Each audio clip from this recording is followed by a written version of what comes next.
Warga usulkan anggota dewan harus minimal S2 dan TOEFL di atas 500. Sangat setuju, karena yang mewakili rakyat harus lebih pintar dari rakyat. Tapi pastikan S2 tersebut asli, bukan hasil membeli ijazah palsu. Jangan ada lagi anggota parlemen yang hanya lulusan SMA, sedangkan di perusahaan swasta yang memberikan gaji UMR tanpa tunjangan mega bintang, mengharuskan setiap pelamarnya minimal S1. Anggota parlemen juga harus memberikan SKCK yang menjelaskan kalau mereka bukan bekas koruptor, narapidana, atau apapun yang bersangkutan dengan hukum.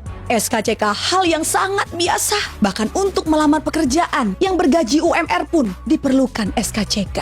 Sama untuk pekerjaan lainnya, mereka juga seharusnya mengantri untuk tes tertulis dan juga wawancara. Tidak perlu coblos-coblos karena menghabiskan uang negara.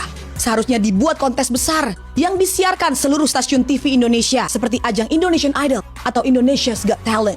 Mereka yang terpilih dari tahap seleksi akan maju ke babak berikutnya, ditonton oleh seluruh rakyat Indonesia, memaparkan visi dan misi mereka, dan rakyat akan memilih melalui voting SMS. Lebih efektif dan efisien dibandingkan harus mengeluarkan dana kampanye.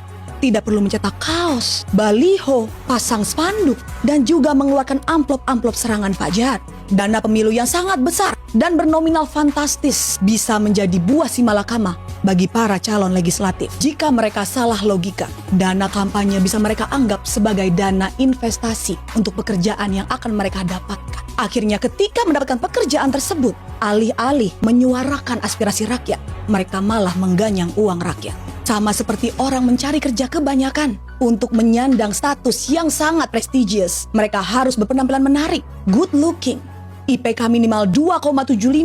Mereka harus bisa Microsoft Office dan Canva untuk membuat presentasi. Mereka juga harus pandai berpublic speaking agar di depan pers tidak mengatakan rakyat tolol sedunia.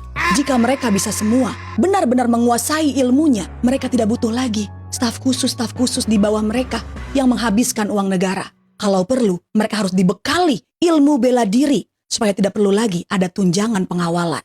Tunjangan rumah juga harus ditiadakan. Halaman gedung MPR, DPR masih sangat luas. Masih cukup untuk dibangun rumah susun ataupun apartemen agar mereka tidak kena macet di jalan. Dari apartemen di halaman DPR MPR, mereka bisa turun jalan kaki dan menyehatkan badan. Tidak perlu rapat di hotel-hotel bintang 5. Karena kembali lagi, semua itu menghabiskan uang negara. Jika akses ke DPR tinggal berjalan kaki, mereka tidak perlu lagi pengawalan khusus ninu-ninu, tetot-tetot. Karena sesungguhnya hanya ambulans dan damkar yang berhak dapat perlakuan istimewa di jalan.